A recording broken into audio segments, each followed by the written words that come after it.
नमस्कार, welcome to तपस्या wellness and healing space. मैं doctor जल्पा Patel, registered naturopathy and योग फिजिशियन। आज मैं आपको थायराइड क्या है, थायराइड से क्या क्या रोग उत्पन्न होते हैं और थायराइड रोग अगर जिनको हो चुके हैं उनके लिए नेचुरोपैथी एंड योग कैसे लाभदायी है, कैसे उसको बिना कोई दवाई, बिना कोई साइड इफ़ेक्ट परमानेंट राहत दे सकते हैं, उसके बारे में बताने जा रही हूँ। तो सबसे पहले हम ये जान लें कि थायराइड क्या है। तो थायराइड एक ग्रंथि है, एक एंडोक्राइन ग्लैंड है जो तितली शेप की यानी कि बटरफ्लाई शेप की है और हमारे गर्दन के आगे के भाग में ट्रेकिया के जस्ट पीछे लोकेटेड है। जहाँ से हार्मोन सिक्रेट होते हैं उनको हम ग्रंथि कहते हैं।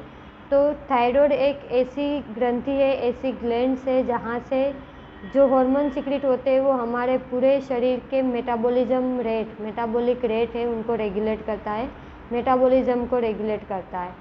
तो थायराइड में से THS एक थायराइड स्टिमुलेटिंग हार्मोन सिक्रेट होता है जो प्रोड्यूस करता है T3, T4 और कैल्सिटोनिन। T3 यानी कि ट्राईआयोडोथायरोक्सिन, T4 थायरोक्सिन और कैल्सिटोनिन। तो ये तीनों ही हार्मोन है जो मेटाबॉलिक रेट को रेगुलेट करता है।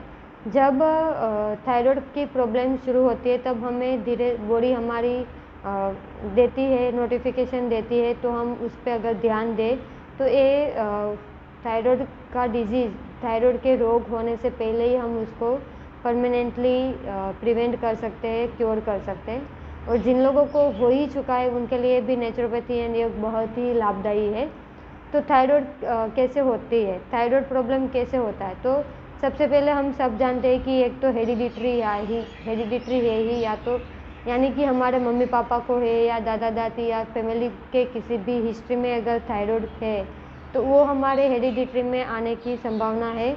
तो अगर जिनके हेरिडिटरी में थायराइड प्रॉब्लम है उनको तो पहले से ही बहुत ही नेचुरोपैथी एंड योग का अपने जीवन में आजमाना ही चाहिए या लाइफ का एक पार्ट बना लेना चाहिए ताकि वो हेरिडिटरी प्रॉब्लम से बच सके।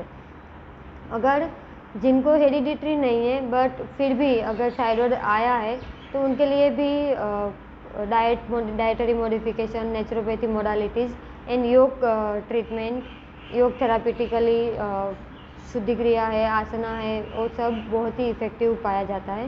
तो थायराइड एक तो हेरिडिटरी हो गया। फिर है हमारी लाइफस्टाइल। तो हमारी लाइफस्टाइल अगर ऐसी है कि वो हम कुछ ऐसा पूरा खाते हैं या खाते हैं उतना वर्कआउट नहीं होता है, या बहुत ओवर ईटिंग करके तुरंत सो जाना, या पूरी सर्काडियम रिदम बिगड़ा हुआ है कि लेट नाइट तक जगना, सुबह लेट उठना, तो ये सब की वजह से हमारे थायराइड ग्लैंड के ऊपर ओवर स्ट्रेस, ओवर डोज आता रहता है। उनकी वजह से फिर धीरे धीरे वो अपना फंक्शन है वो बंद कर देती है और फंक्शन करने की उनकी जो कैपेसिटी है वो कम हो जाती है। तो तब जाके थायराइड प्रॉब्लम शुरू होता है।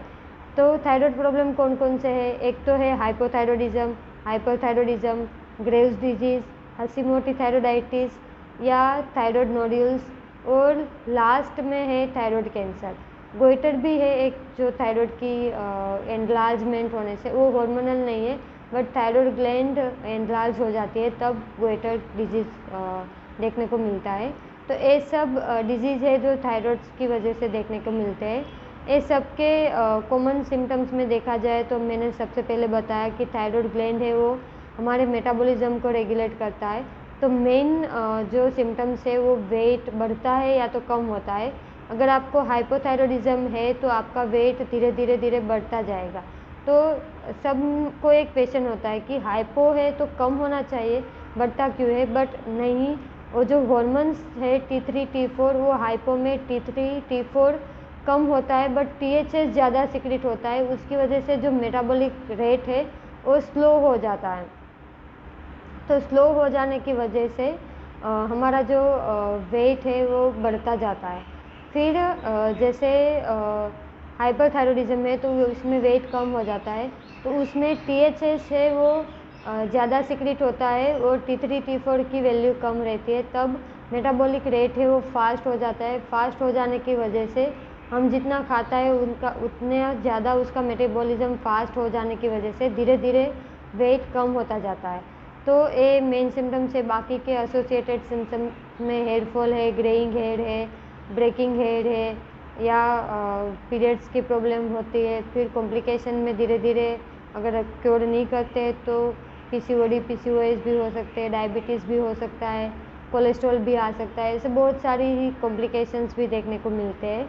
इसे नेचुरल तरीके से कैसे ठीक किया जाता है? तो नेचुरोपैथी में सबसे पहला एक तो डाइटरी मॉडिफिकेशन। तो जब हम कंसल्ट करते हैं उनकी पर्सन टू पर्सन हिस्ट्री के बेस पे डाइट प्लान बना कर देते हैं।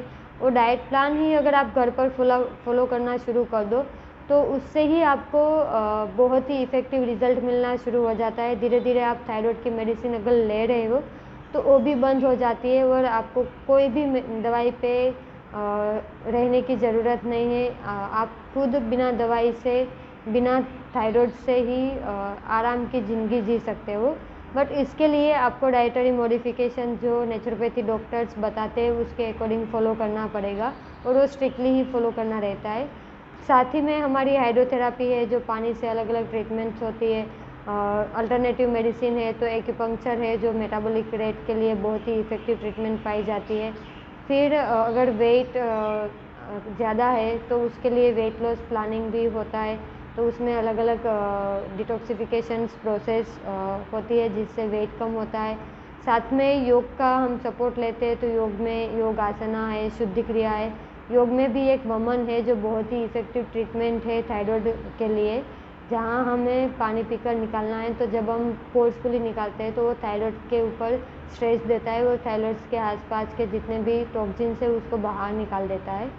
ऐसे ही विपरीत जितने भी आसनाज है, इन्वर्टेड आसना, वो भी थायराइड ग्लैंड्स के लिए बहुत ही इफेक्टिव है।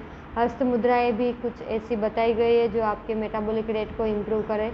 तो नेचुरोपैथी योग के साथ हम डाइट को जोड़ के बहुत ही इफ़ेक्टिव तरीके से थायराइड्स को परमानेंटली बिना कोई दवाई, बिना कोई साइड इफ़ेक्ट हम क्योर कर सकते हैं।